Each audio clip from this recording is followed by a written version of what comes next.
Hello friends, welcome है आप सभी का आपके इस कृष्णा आर्ट्स एजुकेशन चैनल में, जो केवल और केवल बोर्ड एग्जाम की तैयारी करवाने के लिए बनी है।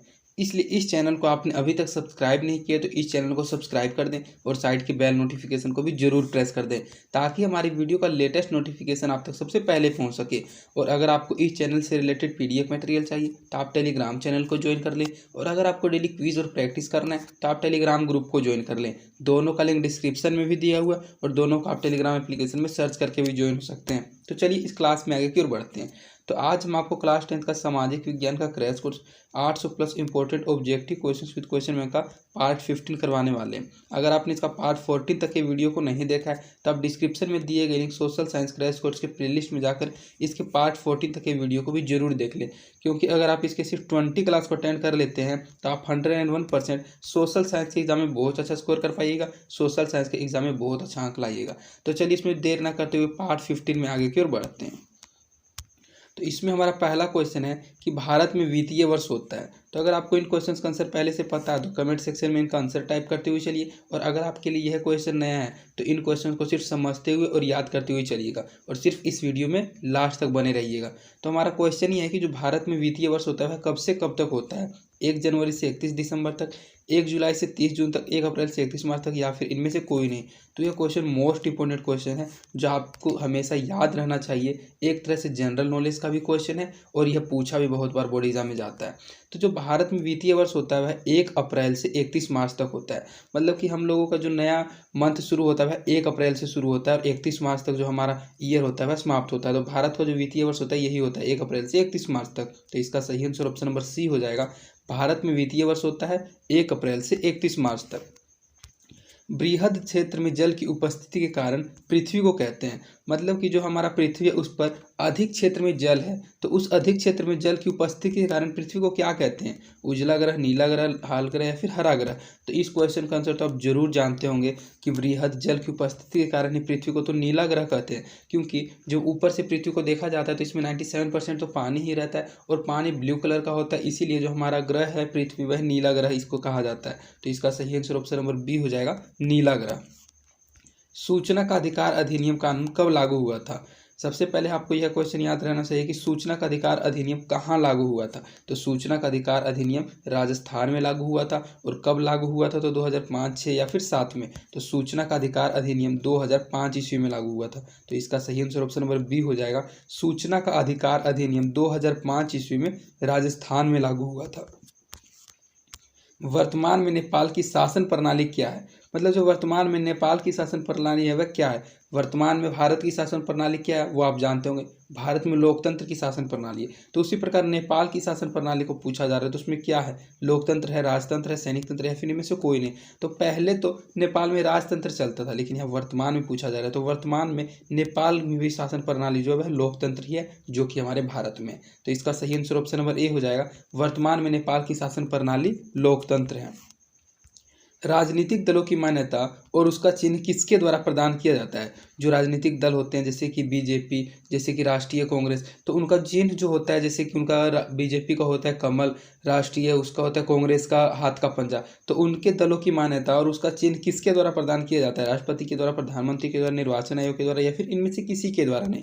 तो यह जो निर्वाचन आयोग होता है इसी के द्वारा किसी भी राजनीतिक दल की मान्यता को प्राप्त किया जाता है और उसका चिन्ह दिया जाता है। तो इसका सही आंसर ऑप्शन नंबर सी हो जाएगा। राजनीतिक दलों की मान्यता और उसका चिन्ह निर्वाचन आयोग के द्वारा प्रदान किया जाता है।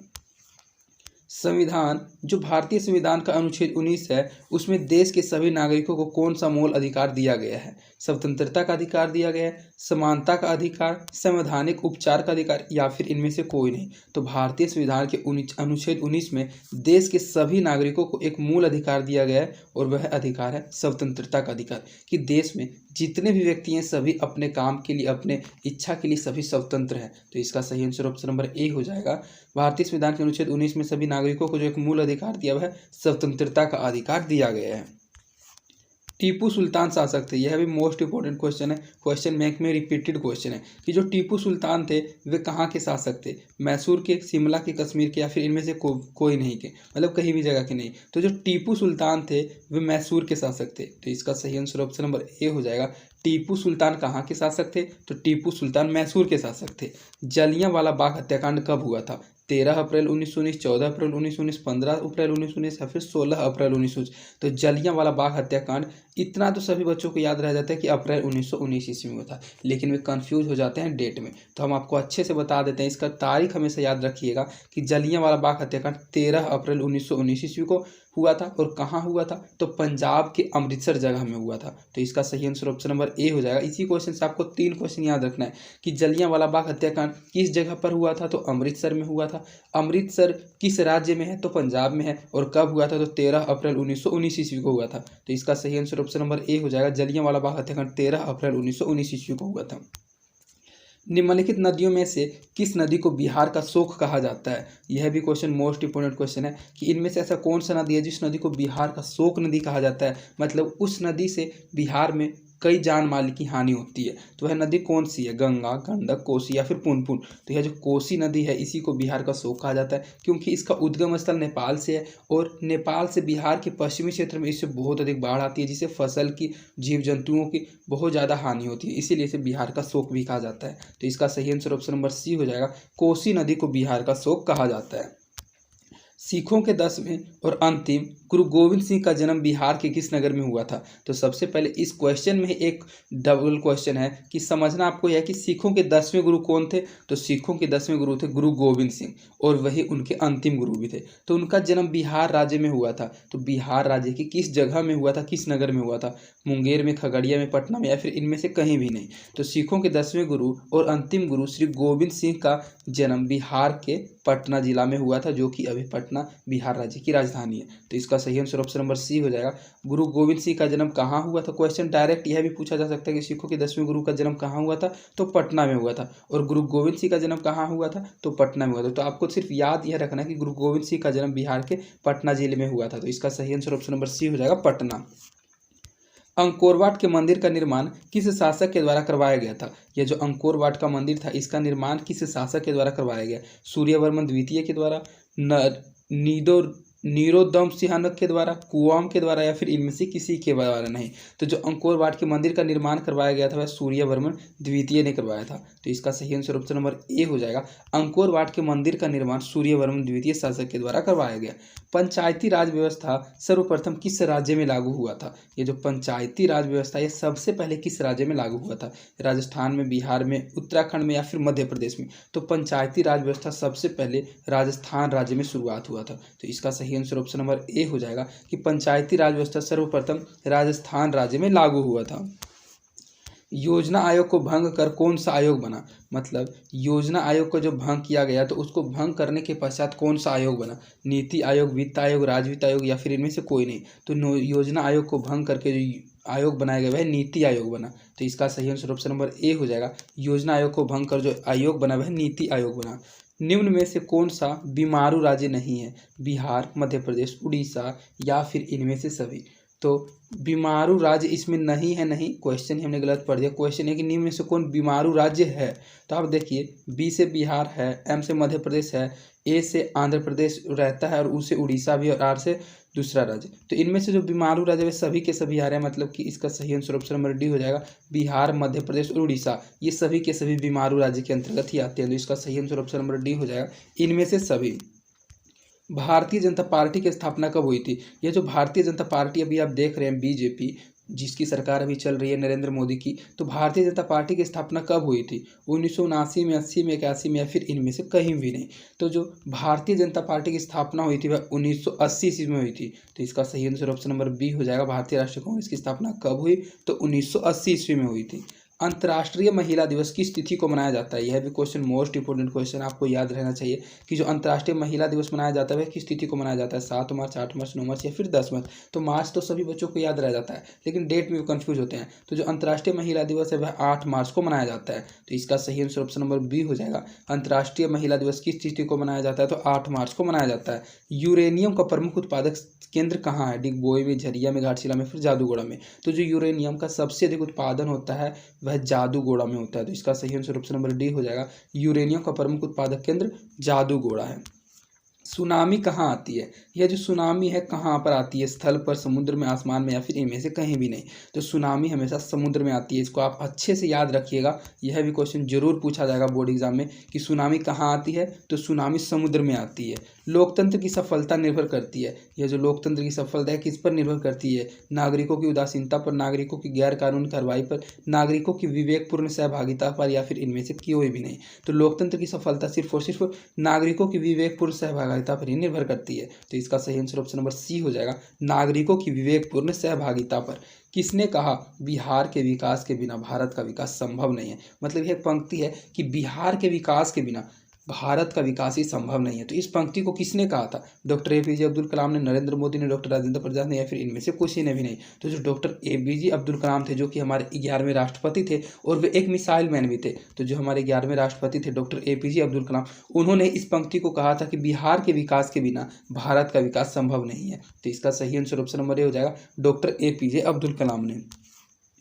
बोलीविया में जनसंघर्ष का मुख्य कारण था। जो बोलीविया में जनसंघर्ष हुआ था, उस जनसंघर्ष का मुख्य कारण क्या था? पानी की कीमत में वृद्धि, खाद्यान्न की कीमत में वृद्धि, पेट्रोल की कीमत में वृद्धि, या फिर इनमें से कोई भी नहीं। तो बोलीविया में जो पानी होता है उसकी कीमत में बहुत अधिक वृद्धि कर दी गई थी। पानी का जो प्राइस है वो बढ़ा दिया गया था। इसी कारण वहाँ एक जनसंघर्ष हुआ था, और उस जनसंघर्ष के होने का मुख्य कारण यह था कि वहाँ की पानी की कीमत में वृद्धि हो गई थी। तो इसका सही आंसर ऑप्शन नंबर ए हो जाएगा, पानी की कीमत में वृद्धि। अगर आपको डेली क्विज करना, अगर आपको याद किए क्वेश्चन को रिवीजन करना है तो आपको अपने मोबाइल में टेलीग्राम एप्लीकेशन को ओपन करना होगा। अगर टेलीग्राम एप्लीकेशन है तो इसको गूगल प्ले स्टोर से डाउनलोड कर लीजिए। यहाँ साइड में देखिए जो सर्च का आइकन है, इस सर्च के आइकन पर आपको टेलीग्राम में ओपन करना है। इसके बाद आपका कीवर्ड ओपन हो जाएगा। कीवर्ड ओपन होते ही आपको कृष्णा आर्ट्स एजुकेशन टाइप करना है। आप कृष्णा आर्ट्स लिख दीजिए, उतने में मेरा चैनल और मेरा ग्रुप आ जाएगा। तो मेरा ग्रुप देखिए 538 मेंबर का। इस पर आप जब टेस्ट कीजिएगा ज्वाइन का ऑप्शन देगा, ज्वाइन पर आपको क्लिक करना है। ज्वाइन पर क्लिक करने के बाद आपको वहाँ क्लिक करना है, और उसके बाद देखिए जो ऐड मेंबर का ऑप्शन है, इस ऐड मेंबर के ऑप्शन पर क्लिक करके आपको आपके कॉन्टैक्ट्स में जितने भी टेलीग्राम यूजर्स हैं उन सभी टेलीग्राम यूजर्स को जोड़ देना है। क्योंकि अगर आप इस ग्रुप में 50+ स्टूडेंट को जोड़ देते हैं, 50+ कॉन्टैक्ट को जोड़ देते हैं, तो आप हमारे चैनल और ग्रुप के प्रो स्टूडेंट बन जाएंगे। इसको जोड़ने के बाद आपको सिंपली बैक करना, और आप देखिए डेली इसमें नोटिफिकेशन डाल दिया जाता है। रोज 8 बजे इसमें क्विज होता है, और उस क्विज को देखकर आप डेली अपना रिवीजन कर सकते हैं। आपके याद किए क्वेश्चन को और अधिक अच्छे से याद कर सकते हैं। इसमें पहले से नोटिफिकेशन डाल दिया जाता है कि किस चीज का आज टेस्ट होगा, और उसका पीडीएफ पहले से प्रोवाइड करवा दिया जाता है। इतना करने के बाद आपको सिंपली ये जो आइकन बना हुआ है, इस आइकन पर क्लिक करना है। इस आइकन पर आप जब क्लिक कीजिएगा तो आप हमारे चल जाएगा चैनल में। उसके बाद आपको चैनल को ज्वाइन कर लेना। चैनल को ज्वाइन करने के बाद आपको यहाँ क्लिक करना है, और नीचे जो फाइल्स का ऑप्शन दिया हो, इस फाइल्स के ऑप्शन पर आपको क्लिक करना है। अब जैसे फाइल्स के ऑप्शन पर क्लिक कीजिएगा, आपको 184 इंपॉर्टेंट ऑब्जेक्टिव क्वेश्चन के पीडीएफ मिल जाएंगे, सब्जेक्टिव क्वेश्चन के पीडीएफ मिल जाएंगे। ऐसे बहुत बेहतरीन डॉक्यूमेंट मिल जाएंगे, नोट्स मिल जाएंगे, जिनको आप पढ़कर अपने बिहार बोर्ड की सिलेबस को और भी बेहतरीन बना सकते हैं। तो आप आज के आज इस टेलीग्राम चैनल को ज्वाइन कर लें और इस टेलीग्राम ग्रुप को। भारत का राष्ट्रीय पक्षी है कबूतर, हंस, मोर, तोता। इसका हम ऑप्शन क्यों बोल रहे हैं? इस क्वेश्चन को तो आप बच्चे से पढ़ते आ रहे हैं कि भारत का राष्ट्रीय पक्षी क्या है। तो भारत का राष्ट्रीय पक्षी मोर है। तो इसका सही आंसर ऑप्शन नंबर सी हो जाएगा, भारत का राष्ट्रीय पक्षी मोर है। संजय गांधी जैविक उद्यान किस नगर में स्थित है? यह एक उद्यान का नाम दिया गया, संजय गांधी जैविक उद्यान। तो यह किस नगर में है? राजगीर में, बोधगया में, बिहार शरीफ में, या फिर पटना में? तो संजय गांधी जैविक उद्यान पटना राज्य में स्थित है, पटना जिला में स्थित है, राज्य नहीं, पटना जिला में। तो इसका सही आंसर ऑप्शन नंबर डी हो जाएगा, संजय गांधी जैविक उद्यान पटना नगर में स्थित है। वेदों की ओर लौटो का नारा किसने दिया था? रामकृष्ण परमहंस ने, स्वामी विवेकानंद, स्वामी दयानंद सरस्वती ने, या फिर इनमें से किसी ने भी नहीं। तो वेदों की ओर लौटो का जो नारा दिया था वह स्वामी दयानंद सरस्वती ने दिया था, जिन्होंने आर्य समाज की स्थापना भी की थी। तो इसका सही आंसर ऑप्शन नंबर सी हो जाएगा, स्वामी दयानंद सरस्वती के द्वारा यह नारा दिया गया था, वेदों की ओर लौटे। गुटेनबर्ग का जन्म हुआ था अमेरिका में, जर्मनी में, जापान में, फिर इंग्लैंड में। यह भी मोस्ट इंपोर्टेंट क्वेश्चन है, इस बार जरूर बोर्ड एग्जाम में पूछा जाएगा कि गुटेनबर्ग का जन्म हुआ था, कहाँ हुआ था? तो गुटेनबर्ग का जन्म जर्मनी में हुआ था। तो इसका सही आंसर ऑप्शन नंबर बी हो जाएगा, जर्मनी में। सांप्रदायिक राजनीति आधारित होती है धर्म पर, जाति पर, क्षेत्र पर, या फिर इनमें से किसी पर भी नहीं। तो जो सांप्रदायिक राजनीति होती है वह ज़्यादातर धर्म पर ही आधारित होती है। तो इसका सही आंसर ऑप्शन नंबर ए हो जाएगा, सांप्रदायिक राजनीति धर्म पर आधारित होती है। निम्नलिखित उद्योगों में से कौन सा कृषि पर आधारित नहीं है? मतलब कि इनमें से ऐसा कौन सा उद्योग है जिस उद्योग को कृषि से कोई लेना देना नहीं है, कृषि पर वह आधारित उद्योग है ही नहीं? सूती वस्त्र, सीमेंट उद्योग, चीनी उद्योग, या फिर जूट वस्त्र उद्योग। तो जूट वस्त्र उद्योग, चीनी उद्योग और सूती वस्त्र उद्योग, इन तीनों में कृषि से रिलेटेड ही आधारित उद्योग है। लेकिन ये जो सीमेंट उद्योग है इसमें सिर्फ चूना पत्थर का उपयोग किया जाता है, और उसमें कृषि का कोई काम नहीं होता, इसलिए कृषि आधारित उद्योग नहीं है। तो इसका सही आंसर ऑप्शन नंबर बी हो जाएगा, सीमेंट उद्योग। वार एंड पीस किसकी रचना है? यह क्वेश्चन भी मोस्ट इंपोर्टेंट है, जरूर पूछा जाएगा बोर्ड एग्जाम में कि वार एंड पीस है वह किसकी रचना है? कार्ल मार्क्स की, लियो टोल्स्टॉय की, दोस्तोवस्की की, या फिर एंजेल्स की? तो जो वार एंड पीस रचना है वह लियो टोल्स्टॉय की है। तो इसका सही आंसर ऑप्शन नंबर बी हो जाएगा, लियो टोल्स्टॉय की रचना क्या है? तो लियो टोल्स्टॉय की रचना वार एंड पीस है। लियो टोल्स्टॉय के बारे में आपको इंग्लिश में भी पढ़ना है, लियो टोल्स्टॉय के बारे में आपको सोशल साइंस में पढ़ना है, और इसको हिंदी में भी पढ़ना है। इसलिए इस बुक के नाम को आप अच्छे से याद रखिएगा कि वार एंड पीस रचना लियो टोल्स्टॉय की है। और अगर आपने अभी तक इस यूट्यूब चैनल को सब्सक्राइब नहीं किया तो रेड बटन को प्रेस प्रेस करके इस चैनल को सब्सक्राइब कर दें ताकि आगे भी आपको ऐसी लेटेस्ट वीडियो की नोटिफिकेशन मिलती रहे। तो हमारा नेक्स्ट क्वेश्चन ये है कि नोबेल पुरस्कार से सम्मानित बांग्लादेशी अर्थशास्त्री है प्रो इकबाल यूनुस, मो इकबाल यूनुस, प्रो मो यूनुस या फिर मोस्कीफ यूनुस। तो जो नोबेल पुरस्कार से सम्मानित एक बांग्लादेशी अर्थशास्त्री है उसका नाम है प्रोमो यूनुस। तो इसका सही आंसर ऑप्शन नंबर सी हो जाएगा। चावल है, यह क्वेश्चन तो बहुत ज़्यादा इजी है लेकिन पूछा हर बार जाता है। या तो पूछा जाएगा चावल है, किसी भी फसल के बारे में पूछ लिया जाएगा, रबी के बारे में या फिर खरीफ के बारे में। तो चावल क्या है, तो चावल आप अच्छे से जानते हैं खरीफ फसल है। ये तीनों ऑप्शन गलत हो जाएंगे। तो इसका सही आंसर ऑप्शन नंबर ए हो जाएगा। चावल क्या है, तो चावल एक खरीफ फसल है। नई आर्थिक नीति में किसे सम्मिलित नहीं किया गया, मतलब जो नई आर्थिक नीति बनाई गई है तो उस आर्थिक नीति में किसको सम्मिलित नहीं किया गया? नियंत्रित अर्थव्यवस्था को, उदारीकरण को, वैश्वीकरण को या फिर इनमें से किसी को भी नहीं। तो जो है नियंत्रित अर्थव्यवस्था है, इसी नियंत्रित अर्थव्यवस्था को नई आर्थिक नीति में सम्मिलित नहीं किया गया है। तो इसका सही आंसर ऑप्शन नंबर ए हो जाएगा, नियंत्रित अर्थव्यवस्था को। सौर ऊर्जा निम्नलिखित में से कौन सा संसाधन है? यह जो सौर ऊर्जा है यह कौन सा संसाधन है? मानवकृत, नवीकरणीय, अजैव या फिर अनवीकरणीय। तो आप अच्छे से जानते हैं कि सौर ऊर्जा जो है वह मानव के द्वारा बनाया जाता है, मानवकृत एक संसाधन है। तो इसका सही आंसर ऑप्शन नंबर ए हो जाएगा। सौर ऊर्जा निम्नलिखित में से कौन सा संसाधन है? सौर ऊर्जा एक मानवकृत संसाधन है। और एक सौर ऊर्जा से रिलेटेड क्वेश्चन यह भी आता है कि भारत के किस राज्य में सौर ऊर्जा के उत्पादन की सर्वाधिक संभावनाएं हैं? तो राजस्थान राज्य में। अच्छे से याद रखिएगा कि भारत के किस राज्य में सौर ऊर्जा के उत्पादन की सर्वाधिक संभावनाएं हैं? तो राजस्थान राज्य में।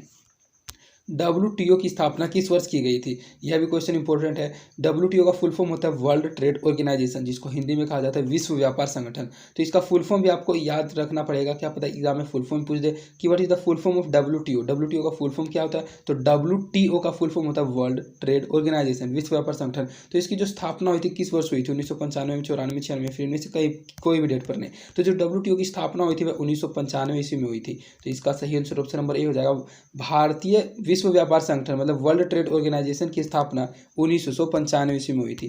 Tata iron and steel company की स्थापना की गई थी 1854 में, 1907 में, 1915 में, फिर 1923 ईस्वी में। तो Tata iron and steel company 1907 ईस्वी में स्थापना की गई थी। तो इसका सही आंसर ऑप्शन नंबर बी हो जाएगा 1907 में। और कभी कभार क्वेश्चन में इसका शॉर्ट फॉर्म लिख के भी पूछ दिया जाता है कि टिस्को की स्थापना कब हुई थी। तो टिस्को का ही फुल फॉर्म होता है टाटा आयरन स्टील कंपनी। तो टिस्को पूछे या टाटा आयरन स्टील कंपनी पूछे, दोनों का आंसर ऑप्शन नंबर बी हो जाएगा 1907 ईस्वी में।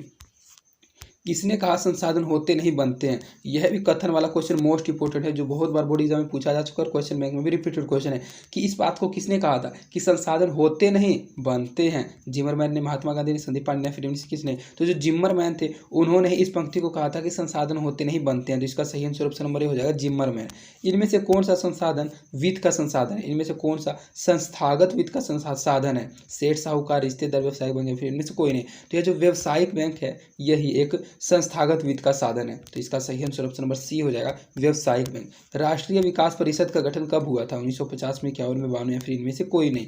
तो जो राष्ट्रीय विकास परिषद का गठन हुआ था वह 1952 ईस्वी में हुआ था। तो इसका सही आंसर ऑप्शन नंबर सी हो जाएगा 1952 ईस्वी में। सविनय अवज्ञा आंदोलन किस यात्रा से शुरू हुआ था? 1920 के भुज यात्रा से, 1930 के अहमदाबाद यात्रा से, 1930 के दांडी यात्रा से, फिर इनमें से कोई नहीं। तो सविनय अवज्ञा आंदोलन का जो शुरुआत हुआ था वह 1930 दांडी यात्रा से शुरू हुआ था। और दांडी यात्रा का जो मुख्य उद्देश्य था वह नामक कानून को भंग करना था। तो इसका सही आंसर ऑप्शन नंबर सी हो जाएगा। सविनय अवज्ञा आंदोलन का शुरुआत 1930 के दांडी यात्रा से हुआ था। निम्न में से किसको प्राथमिक क्षेत्र कहा जाता है? मतलब कि प्राथमिक क्षेत्र किसे कहा जाता है? सेवा क्षेत्र को, कृषि क्षेत्र को, उद्योग क्षेत्र को, या फिर इनमें से कोई नहीं। तो जो प्राथमिक क्षेत्र कहा जाता है वह कृषि क्षेत्र को कहा जाता है। तो इसका सही आंसर ऑप्शन नंबर बी हो जाएगा। कृषि क्षेत्र को ही एक प्राथमिक क्षेत्र कहा जाता है।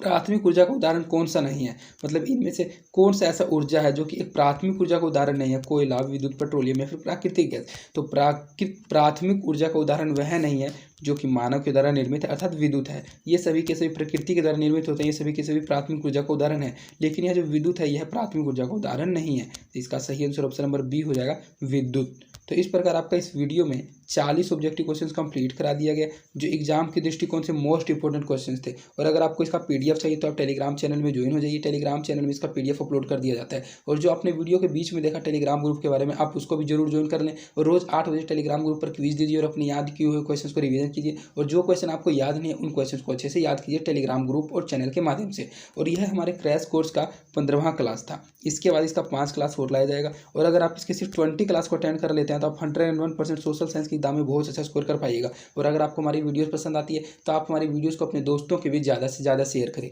और आप हमारी वीडियोस को लाइक भी जरूर करें। इससे हमारा मोटिवेशन बना हुआ रहता है। और अगर आपको किसी अन्य सब्जेक्ट का क्रैश कोर्स करना है तो आप हमारे चैनल के प्लेलिस्ट पेज में जाकर किसी भी सब्जेक्ट के क्रैश कोर्स को कर सकते हैं। और अगर आपने अभी तक इस यूट्यूब चैनल को सब्सक्राइब नहीं किया तो रेड बटन को प्रेस करके इस चैनल को भी जरूर सब्सक्राइब कर दें। तो आज के लिए इतना ही, धन्यवाद। मिलते हैं आपसे नेक्स्ट वीडियो में।